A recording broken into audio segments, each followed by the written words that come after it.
На берегу могучей реки Лены, в самом сердце Якутии, возвышается одно из наиболее загадочных и впечатляющих творений природы – Ленские столбы. Величественный памятник, который мастерски создали время и природа – одна из ярких достопримечательностей Якутии с интересной историей. 27 августа 1995 года первый президент Якутии Михаил Ефимович Николаев торжественно открыл национальный парк. Он отметил, что у каждого народа есть особые священные места, где человек чувствует связь с природой и ее величием. Для жителей Якутии таким местом являются Ленские столбы. История создания парка вообще она была давно на устах у людей, граждан, общественности. В 60-х годах были люди, единомышленники, которые хотели создать, нанесли в себе идею создания парка. И только по прошествии более 30 лет вышел уникальный указ нашего первого президента Михаила Ефимовича о создании национального, в то время природного парка Ленские столбы в тех границах, в которых сегодня он находится. А потом с изменением федерального законодательства, если я не изменяю память, по-моему, это было 2003-2006 года, в начале 2000-х годов, привели в соответствие, и уже конкретно это был в то время ГБУ, Государственное бюджетное учреждение, природный парк Ленские столбы. Вот в этом году, 10 февраля, нам исполнилось 30 лет. Величественные скалы, растянутые на 200 километров вдоль берега реки Лены, привлекают туристов круглый год. Туристический поток не останавливается и зимой, даже наоборот. Туризм в Республике Саха у нас именно в национальном парке, скажем так, последние годы развивается очень хорошо. У нас и зимний туризм, и летний туризм практически уже параллельно по количеству туристов.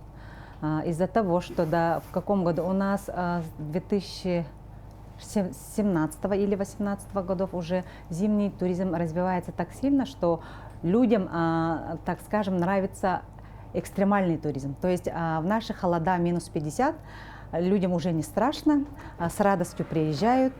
Не только наши жители республики, а уже и даже, скажем, иностранцы. У нас делегациями приезжают, допустим, китайцы, французы, и в летнее время. Но зимний период, как-то, скажем, это новый вид туризма. Добраться до национального парка можно несколькими способами. Летом из Якутска до парка ходят речные теплоходы, которые курсируют по реке Лени. Это самый популярный и живописный маршрут. Также можно доехать на автомобиле, а далее переправиться с помощью моторной лодки. Или заказать экскурсию с трансфером. Зимой добраться до этой природной достопримечательности можно по автозимнику. Дорога занимает около 3 часов. С этого года также можно проехаться вдоль скал в сторону Якутска по так называемой автотропе. Она имеет протяженность 6 километров и ведет к скале имени академика Никиты Соломонова.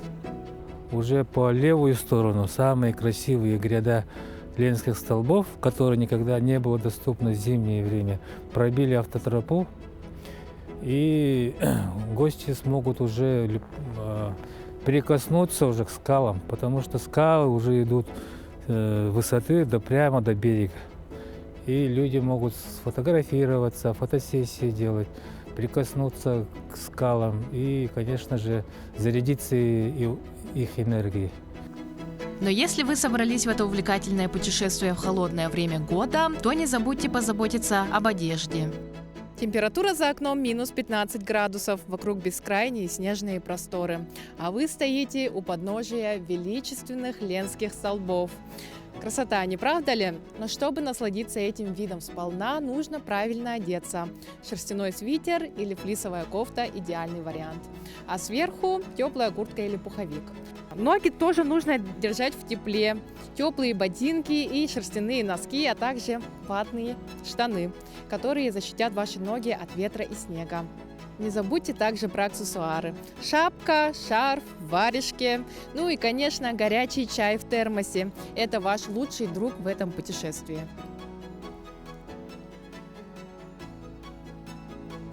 Предмет первоочередного внимания туристов, прибывающих в природный парк, разумеется, то, что дало ему название, то есть лес столбов.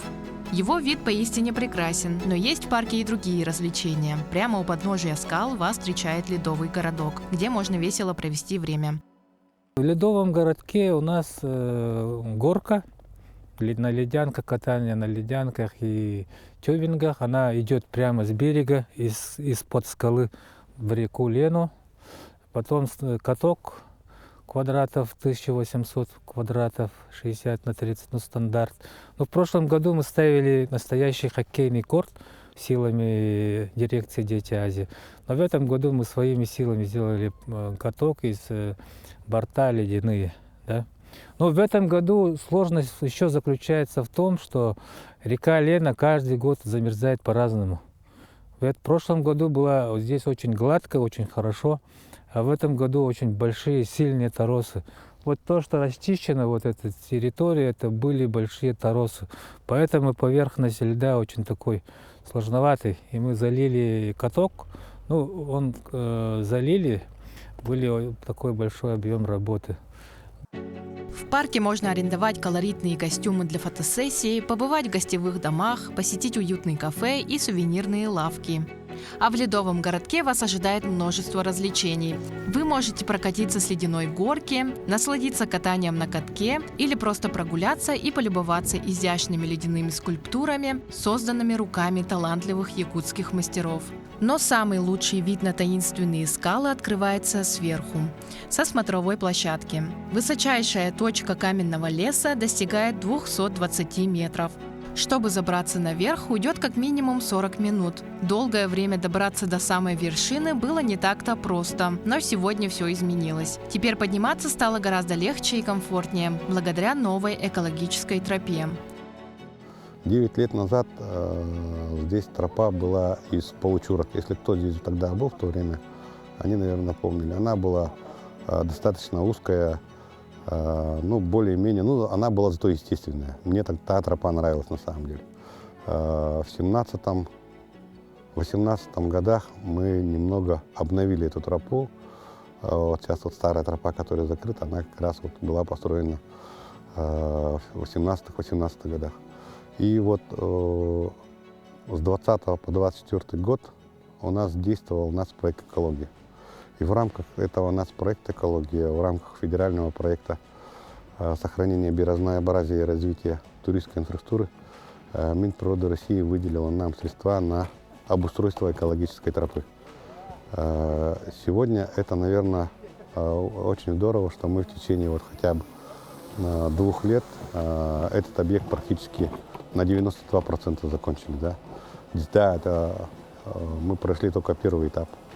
Впереди у нас еще реализация 2-го, 3-го этапа, здесь, в рамках которых мы должны всю тропу полностью оснастить освещением, да, системой видеонаблюдения, это делается для безопасности в первую очередь, обустроить точки доступа Wi-Fi, построить вот здесь на смотровой малые и средние архитектурные формы.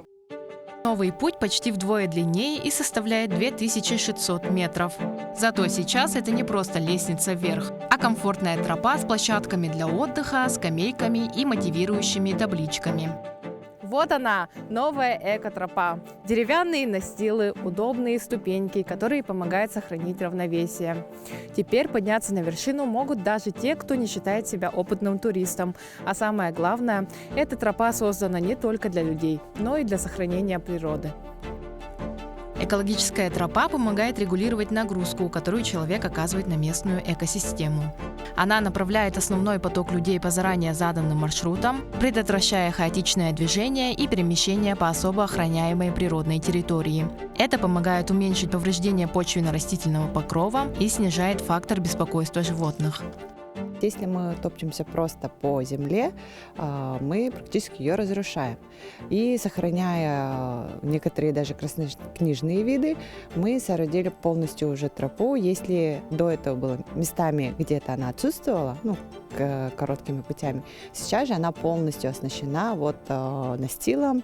Можете наблюдать лестничной площадкой и смотровыми площадками. Она нужна для сохранения и для удобства, конечно же, людей. Если ранее она была полностью лестничная, что так препятствие было и для молодых, и для пожилых, а сейчас она более пологая, с менее ступенчатыми переходами, и что благоприятно для гуляния. Подъем по новой тропе стал значительно проще, хотя все же требует некоторого усилия. Где-то лет 5 назад поднимались тоже с ними. Вот дочке тогда 3 года было, на руках поднимали. Там чисто ступеньки были. Ну, как-то более тяжело было раньше. Сейчас как-то, может, дети повзрослели. Там на руках нес, поэтому как-то запомнился, что тяжело было подниматься. Но сейчас более-менее легко стало. Но из-за зимы, наверное, при спуске скользко сильно. Может, были бы вот эти веревки держаться. Но летом, я думаю, хорошо, но зимой все равно это скользко при спуске. Однако ваши старания окупятся сполна, когда на вершине перед вами откроется потрясающий вид. Когда стоишь здесь, на вершине, понимаешь, почему Ленские столбы внесены в список всемирного наследия ЮНЕСКО. Вид отсюда просто завораживающий. С вершины Ленских столбов можно увидеть бескрайнюю тайгу, которая простирается до самого горизонта. Зимой она укрыта белоснежным покрывалом, а летом радует глаз сочной зеленью. Так что посетить парк стоит как летом, так и зимой. А при входе для определенных категорий посетителей действуют льготы. Это, безусловно, герои Советского Союза, это герои России, ветераны, инвалиды Великой Отечественной войны, это инвалиды первой и второй группы, многодетные и малоимущие семьи.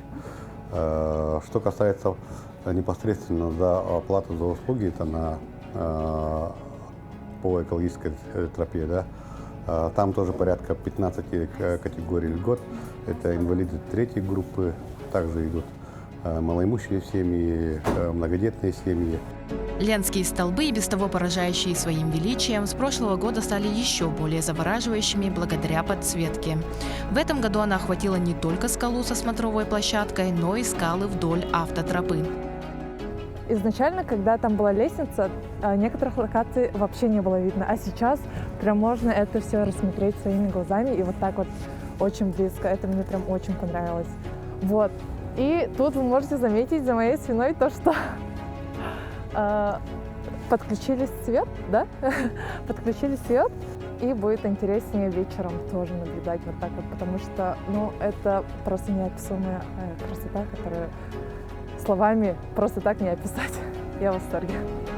Ленские столбы – это не просто туристическая достопримечательность. Это настоящий символ силы, красоты и гармонии, который навсегда остается в сердце каждого путешественника. И если вы давно планировали эту поездку, то сейчас идеальный момент для воплощения вашей мечты в реальность. Илана Захарова, Владимир Павлов, Хангаласский улус.